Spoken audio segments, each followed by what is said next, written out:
오늘 본문에 나오는 나오미와 룻은 어떤 사람인가? 시대적 배경은 지금부터 약 3000년 전 사사 시대에 있었던 사람들입니다. 유다 베들레헴에 엘리멜렉이라고 하는 사람이 살고 있었는데 극심한 가뭄으로 흉년이 들어 양식을 구하기 위해 가족들을 데리고 고향을 떠나 이방 지역인 모압 땅에 이민 가게 되었습니다. 그의 아내는 나오미라고 이름을 합니다. 그리고 그 엘리멜렉과 나오미 사이에는 큰아들, 작은아들 두 아들이 있었습니다. 그런데 얼마 되지 않았습니다. 불행하게도 이 가장인 엘리멜렉이 죽고 말았습니다. 부인 나오미는 그곳에 살면서 이제 큰아들, 작은아들을 짝을 지어주는데 이방 여자, 모압 여자를 데려올 수밖에 없었어요. 고향 베들레헴 처녀를 구하기가 어렵잖아요. 그래서 첫째 며느리, 둘째 며느리 다 모압 여인을 얻게 되었던 것입니다. 그런데 불행하게도 결혼하고 얼마 되지 않았습니다. 두 아들이 또 아버지를 따라 또 죽게 된 거예요. 그래서 이민 가서 조금 더 잘 살아봐야 되겠다 하는 생각을 가졌는데 불행히 이 가정이 겹쳤는데 호주가 죽고 큰아들이 죽고 작은아들이 죽고 결과적으로는 세 과부만 덜렁 남아있는 이런 불행한 처지가 되었던 것입니다. 이때 큰 며느리 오르바라고 하는 이 며느리, 또 둘째 며느리 이름이 룻이었습니다. 이 두 며느리가 결혼하자마자 얼마 되지 않아서 남편이 다 갔으니까 정말 젊은 과부가 이제 둘이 생기게 되었어요. 한 집안에 과부 셋이 있으면서 너무너무 정말 어렵고 힘들게 또 살았겠죠. 그래서 그 나오미는 내가 여기 더 이상 살 필요가 있겠는가. 며느리들을 해방시키고 자기는 고향 땅으로 돌아가야 되겠다는 그런 생각을 갖게 됐습니다. 그래서 고향 베들레헴으로 방향을 정하고 떠나가면서 며느리들에게 해방을 줍니다. 너희 부모가 있는 곳으로 이제 돌아가거라. 너희들이 이제 자유다. 더 이상 매이지 말고 더 이상 나를 더 이상 짐지지 마라. 자유를 줬어요. 자유를 주니까 공식적으로 자유를 얻은 이 사람들이 얼마나 좋겠어요. 짐을 벗는 일이 참 너무너무 좋잖아요. 그래서 이런 환경이 되니까 이제 첫째 며느리 오르바라고 하는 며느리가 어머니의 말을 진심으로 받아들이고 그 어머니를 떠나게 됐습니다. 어머니 말씀하시니 제가 고향으로 돌아가겠습니다. 어머니 가시는 길 항상 평안하세요 하고 인사하고 헤어지게 되었습니다. 그런데 둘째도 또 그렇게 인사하고 떠나가야 되는데 그 둘째는 더 이상 따라오지 말아라. 너희들 고향 부모에게로 돌아가라 말했지만은 그 말이 끝나자마자 이 룻이라고 한 여인은 어머니에게 찰싹 달래붙으면서 어떤 말을 하느냐 하면 절대 떠나지 않겠다 하는 그런 말을 해요. 오늘 16절에 그렇게 고백하고 있습니다. 룻이 이르되 내게 어머니를 떠나며 어머니를 따르지 말고 돌아가라. 강권하지 마옵소서. 어머니께서 가시는 곳에 나도 가고 어머니께서 머무시는 곳에 나도 머물겠나이다. 어머니의 백성이 나의 백성이 되고 어머니의 하나님이 나의 하나님이 되시리니 어머니께서 죽으시는 곳에서 나도 죽어 거기 묻힐 것이라. 만일 내가 죽는 일 외에 어머니를 떠나면 여호와께서 내게 벌을 내리시고 더 내리시기를 원하나이다. 이렇게 단호하게 어머니가 떠나라고 할 때 못 떠난다. 나는 절대 어머니를 떠날 수 없다 하고 시어머니의 입을 막는 그런 대답을 하게 된 것입니다. 그래서 성경은 그렇게 고백하고 있습니다. 그 이상 나오미는 더 이상 말하지 아니하였더라. 그렇게 따라오겠다고 하는 사람을 더 이상 따라오지 말라고 제쳐놓지 아니했다. 이렇게 기록하고 있습니다. 그러면 룻이 왜 평생 짐이 되는 어머니를 끝까지 모시겠다고 하는가? 저는 말씀을 묵상하면서 두 가지 어떤 응답을 제가 받게 되었습니다. 첫째, 어머니와의 인간관계가 너무너무 좋았기 때문에, 소위 정이 너무너무 들었기 때문에 떠나지 못했다. 이렇게 저는 생각을 했습니다. 나오미의 두 며느리에 대한 권면을 제가 읽어보겠습니다. 1장 9절, 여호와께서 너희에게 허락하사 각기 남편의 집에서 위로를 받게 하시기를 원하노라 하고 그들에게 입맞춤해 그들이 소리를 높여 울며 이렇게 말을 했습니다. 여기서 어머니가 딸에게 자유를 주는, 그리고 축복해 주는 그 축복을 볼 수 있어요. 그 며느리들이 어머니가 그런 말을 할 때 엉엉 울면서 어머니 아닙니다, 어머니 떠날 수 없습니다라고 우는 그런 모습을 보게 됐어요.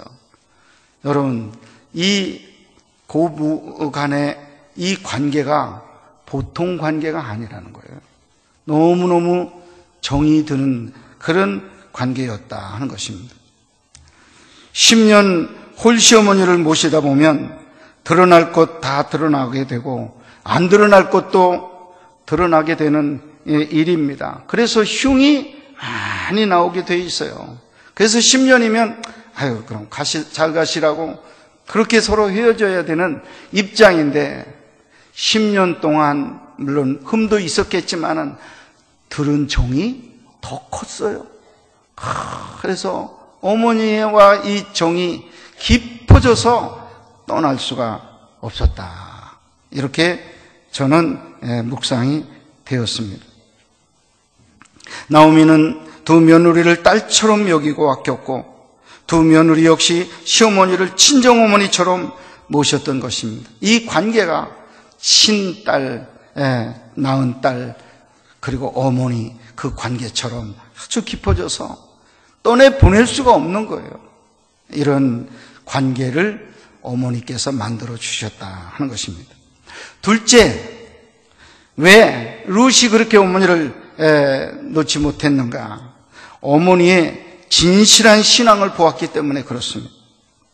첫 며느리 오르바는 인간성 좋은 시어머니의 모습까지만 보았습니다. 그래서 시어머니가 다시 강권할 때 자기 친정으로 그는 돌아갔죠. 그러나 둘째 며느리 룻은 어머니와 10년을 같이 살면서 시어머니의 신앙이 돈독한 사실을 발견한 것입니다. 어머님의 말씀, 어머님의 행실, 어머니의 태도, 어머니의 생활 속에서 그는 하나님을 알게 되었고 하나님을 배우게 된 것입니다.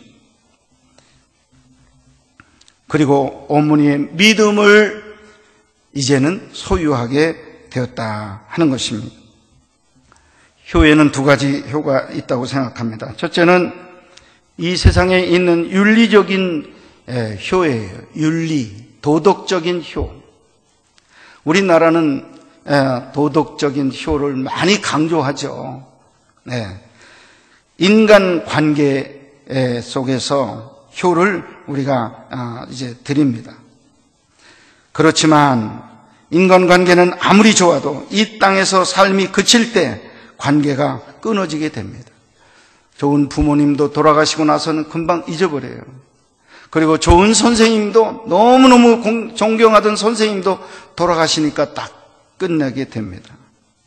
그러나 믿음은 이 세상뿐 아니라 죽음 후의 세계까지도 함께 이어지는 것입니다. 효도라는 측면에서 볼 때 오르바도 시어머니를 잘 모신 효부임에 틀림없지만 큰 며느리 오르바의 효는 한계가 있었다 하는 것입니다. 오르바의 효를 윤리적인 효라고 부를 수 있습니다. 어머니의 마음을 상하지 않는 범위 안에서 도리를 다한 그런 효였기 때문에 그렇습니다. 우리 교회 안에도 이 윤리적인 효 잘 감당하는 우리 집사님들, 여집사님들 많이 있는 것으로 알고 있어요.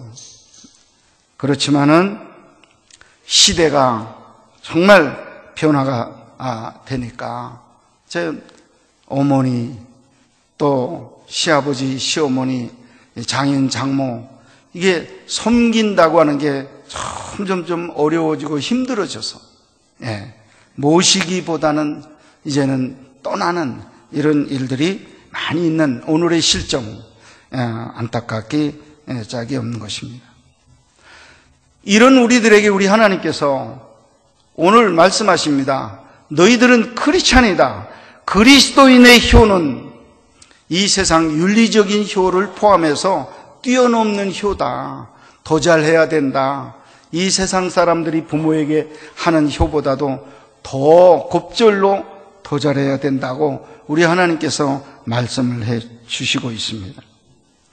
시어머니에게 대한 룻의 태도는 성경적인 효의 좋은 모델이 되고 있습니다.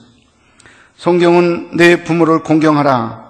10계명 중에 5번째 계명으로 주셨습니다. 오늘 우리 교회 성도들의 문제점은 대다수의 우리 교우들이 성경에서 가르치는 효를 윤리적인 수준으로, 인륜적 수준으로 사람에 마땅한 도리 정도로 낮추어 생각하고 있다 하는 것입니다.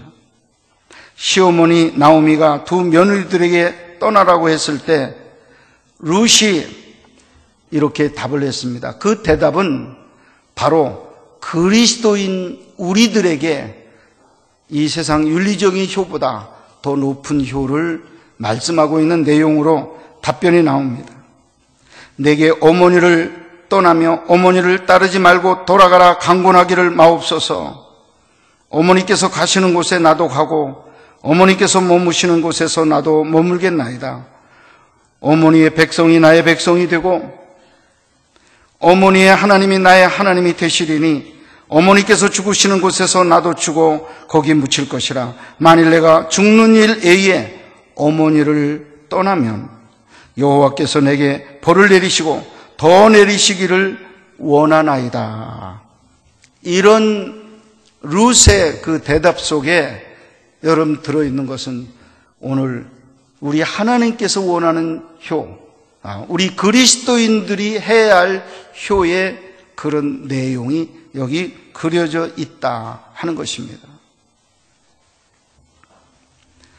이 말씀은 윤리적 차원을 뛰어넘는 영적 차원의 고백과 헌신을 말씀하고 있습니다.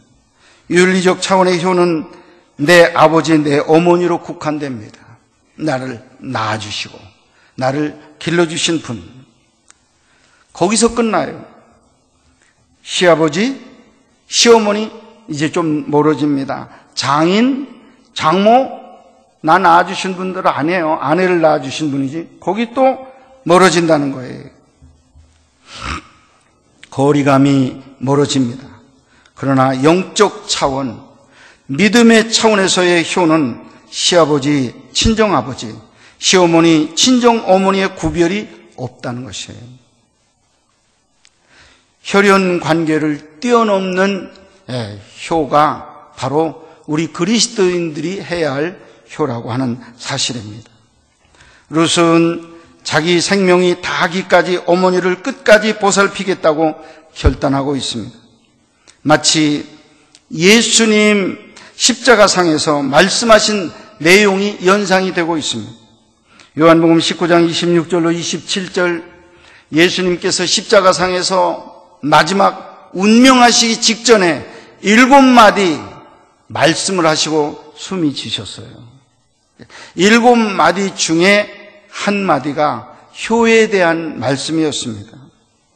예수께서 자기의 어머니와 사랑하시는 제자가 곁에 서 있는 것을 보시고 자기 어머니에게 말씀하시되 여자여 보소서 아들이니이다 하시고 또 그 제자에게 이르시되 보라 내 어머니라 하신데 그때부터 그 제자가 자기 집에 모시니라 이렇게 말씀하고 있습니다.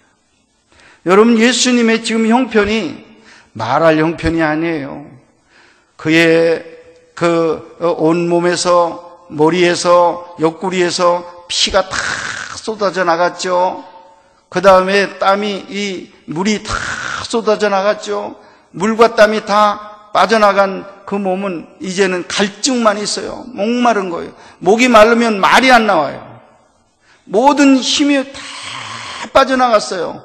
더 이상 누구하고 대화하고 싶은 그런 형편이 아닙니다. 그래도 마지막까지 있는 힘을 다해서 말씀한 것은 우리 어머니 잘 부탁한다. 요한아, 내 어머니처럼 정성껏 모셔달라. 내가 못 모시니까 너라도 좀 모셔달라라고 위탁하는 이런 말씀이 예수님의 말씀이었어요. 마지막까지 끝까지 어머니를 돌아보는 그 자녀의 그 효가 예수님께서 우리에게 원하시는 그런 효라고 하는 사실입니다. 예수님께서는 육신의 사형제가 있었습니다. 예수님 맏아들이시고 그 다음에 둘째, 셋째, 넷째 이렇게 해서 예수님 포함하면 5명, 나머지 4아들이 있었어요. 마땅히 동생들이 있으니까 야, 나 이제 죽으면 너희들 어머니 잘 모셔라 하고 육신의 동생들에게 어머니를 맡겼어야 되는데 왜 엉뚱한 요한에게 맡겼을까? 여러분, 그때의 육신의 동생들은 아직 예수를 구주로 믿지 아니했어요. 예수님 믿지 않는 동생들보다 정말 믿음으로 자기 십자가에 죽는 자리까지 찾아와서 곁에 있는 그 요한이 더 듬직했던 거예요. 변함없이 자기를 따르고 자기를 사랑하고 아꼈던 이 요한에게 어머니를 맡겼다는 거예요. 믿음 있는 자에게 효를 맡겼다는 거예요. 믿음이 없는 동생들보다 믿음이 있는 그런 제자가 더 잘할 것 같아서 맡겼다. 이렇게 우리가 생각해 볼 수가 있습니다. 시어머니 나오미에 대한 룻의 태도, 이것도 예수님의 태도와 똑같지 않습니까? 이 룻도 내가 정말 목숨 다 할 때까지 어머니를 내가 끝까지 모시겠습니다. 어머니, 내가 죽는다면 그때는 떠날 수 있어도 내가 죽기 전에는 어머니를 떠나는 일이 없을 것입니다 하고 마지막 순간까지, 죽는 순간까지 어머니 곁에서 어머니를 돌보겠다고 말하는 그 룻이 결국은 예수님과 일치하는 그런 모습이었다는 것입니다. 성경에서 가르치는 효, 그리스도인들의 효는 윤리적 차원을 뛰어넘는 효라 말할 수 있습니다. 윤리적인 효보다 훨씬 더 차원이 높은 그런 효를 우리 하나님께서 저와 여러분에게 요구하신다는 사실 믿으시기를 바랍니다.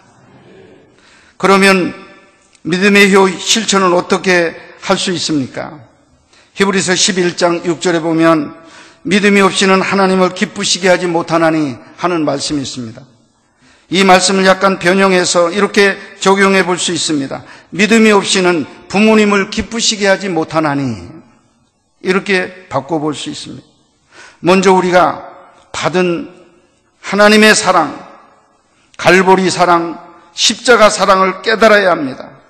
하나님께서는 우리를 영원한 죄악의 형벌에서 심판과 저주에서 우리를 건져내 주신 분이십니다. 구원해 주시고 우리를 자녀 삼아 주셨습니다. 안 믿는 사람들 부모님의 사랑을 다 받았죠. 우리들도 부모님 사랑 똑같이 안 믿는 사람들처럼 다 받았어요. 아버지가 낳으시고 어머니가 길러주시고 정말 진자리 마른 자리 가려가면서 우리를 여기까지 길러주신 그 사랑 있죠. 그것뿐입니까? 우리에게는 하나님께서 예수 그리스도를 통해서 베풀어 주신 그거의 100배 이상 또 1000배 이상 더 큰 은혜와 사랑을 우리에게 주셨다는 거예요. 은혜를 우리는 더 크게 받았다는 거예요. 하나님으로부터 받았다는 거예요. 구원의 은혜를 받았다는 거예요. 속죄의 은혜를 받았어요. 천국의 은혜를 받았어요. 이 세상 부모님이 끼쳐주신 은혜 위에다가 하나님이 끼쳐주신 은혜를 주신 우리 하나님께서는 은혜를 받은 자여 너도 은혜를 갚아야 된다. 하나님에게 은혜를 갚고 부모에게 은혜를 갚으라고 우리 주님께서 말씀 주시는 줄 믿습니다. 그래서 하나님 사랑과 부모님 사랑은 동일선상에 놓이게 했던 것입니다. 우리가 하나님의 은혜에 대해서 감사와 사랑의 표시로 수입의 10의 1조를 드리며 주일 성수를 하며 이런저런 은사를 따라 봉사하고 섬기는 것처럼 우리 부모님에게도 동일하게 수입의 10의 1조를 별도로 드릴 수 있어야 한다. 저는 그렇게 생각을 합니다. 그리고 시간을 드리고 몸으로 우리 부모님을 섬겨 드릴 때 우리 하나님께서 기뻐 받으시고 부모님 또 기뻐 받으시는 그런 일이 될 것이다. 여러분, 우리는 용돈 조금 형식만 갖추고 드리지 못해요. 그래서 병원도 제대로 못 가셔요. 병원 가시라고 해도 안 가시고 돈이 없어서 못 가셔요. 여러분, 우리가 그 부모님 늙고 병든 거 다 원인 제공자예요. 우리 때문에 늙으시고 허리가 구부러지시고 오늘 이 모양으로 이렇게 고난을 지금 받고 계신 거예요. 우리 때문에. 이제는 그분들을 병원에로도 자유롭게 갈 수 있도록 용돈을 좀 더 올려드리고 잘 대우해 줄 수 있는 믿음의 효가 여러분들에게 함께 하시기를 간절히 축원합니다. 마지막으로 이 룻이 이런 효를 다 하다가 어떤 복을 받았습니까? 다윗 왕의 할머니 증조모가 되었습니다. 예수님의 족보에 오르는 영광을 얻게 되었습니다. 성경은 분명히 부모 공경한 자에게 약속하고 있다고 했습니다. 에베소서 6장 1절로 3절 자녀들아 주 안에서 너희 부모에게 순종하라. 이것이 옳으니라. 내 아버지와 어머니를 공경하라. 이것이 약속이 있는 첫 계명이니 이로써 내가 잘되고 땅에서 장수하리라. 약속이 있는 첫 계명이 부모를 공경하라. 그때 하나님께서 땅에서 잘되고 장수하는 축복을 주신다고 말씀했습니다. 여러분 모든 하나님의 계명들 말씀들 이루면 복을 받아요. 그러나 성경이 말씀하면서 약속이 있는 계명이다. 부모를 공경해라. 이렇게 구체적으로 말씀을 기록한 말씀, 이 기록해서 주신 이 말씀, 특별한 말씀이에요. 주님 그 약속은 영원토록 변치 않을 줄 믿습니다. 오늘 여러분 부모님에게 룻처럼 내가 정말 평생 내가 섬기리라 하는 그런 마음 가지고 기도할 때 하나님께서 감동하시고 여러분들에게 땅에서 잘되게 하시고 장수케 하는 귀한 이제 언약이 이루어지는 축복이 있을 줄로 믿습니다. 저와 여러분 모두에게 오늘 이 자리를 통해서 하나님의 귀한 축복이 충만하시기를 다시 한번 축원합니다.